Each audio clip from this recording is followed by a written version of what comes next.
Have you ever found yourself losing control in a moment of crisis? Imagine being in the eye of a storm. The world is falling apart around you. The pressure is rising, and you have to keep your cool. It seems impossible, doesn't it? But the good news is that controlling your emotions, even when everything seems to be falling apart, is a skill you can learn. Emotional control doesn't mean hiding what you're feeling or being insensitive to what's happening around you. Rather, it's about knowing how to react in a conscious and balanced way, even when circumstances are beyond your control. When you maintain mental clarity in the midst of a crisis, you become the captain of your own ship.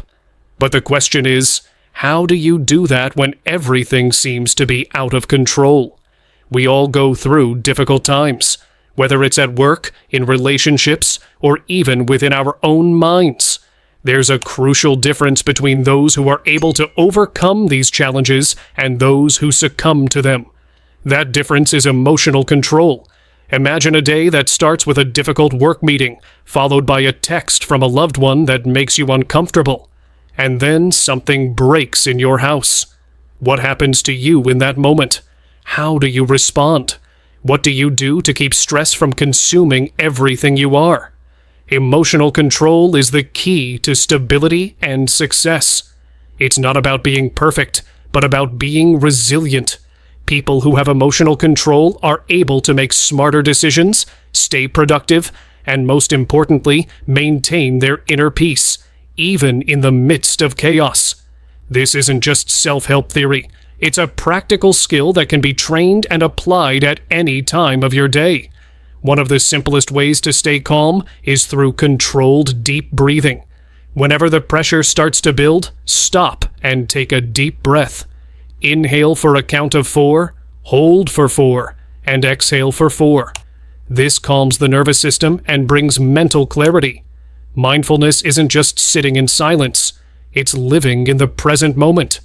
In the midst of a crisis, stop and notice the details around you. The texture of something you are holding, the sound of the environment, the sensation of your breath. This connects you to the present moment and prevents you from getting lost in the chaos. In times of crisis, our reactions are often automatic, driven by impulse. But the real skill lies in taking a step back and reflecting before reacting. Ask yourself, what really matters here? How can I respond constructively? Let me tell you a story about someone who faced a major crisis. Imagine Anna. She had a good job, a relatively stable life, until suddenly she was fired. Without warning, without a clear explanation, just emptiness. In the first few days, Anna felt like a failure. She would spend hours in her room, questioning her worth, remembering everything she had done, and thinking that none of it had helped. The financial pressure increased, the views of her family changed, and anxiety began to eat away at her insides. But instead of giving in to chaos, Anna decided to try something different: conscious emotional control. She started simple: deep breathing every morning, keeping an emotional diary before going to bed. She set micro goals: one job opening a day, one resume at a time, one good conversation a week. The results? They didn't come all at once, but they did come.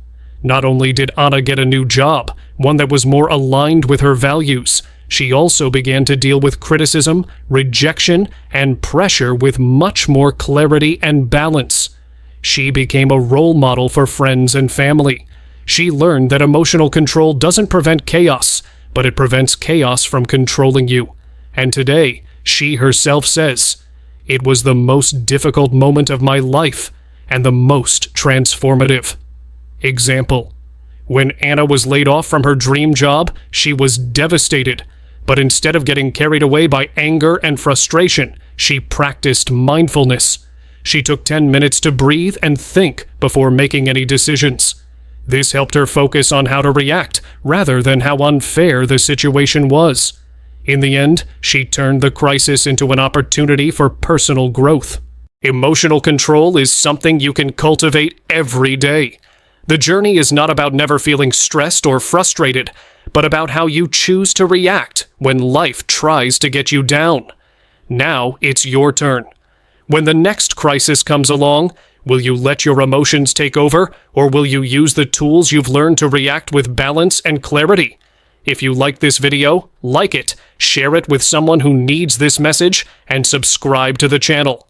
Because the truth is that at the end of the day, you are the only person capable of controlling your reactions. Choose to act with balance.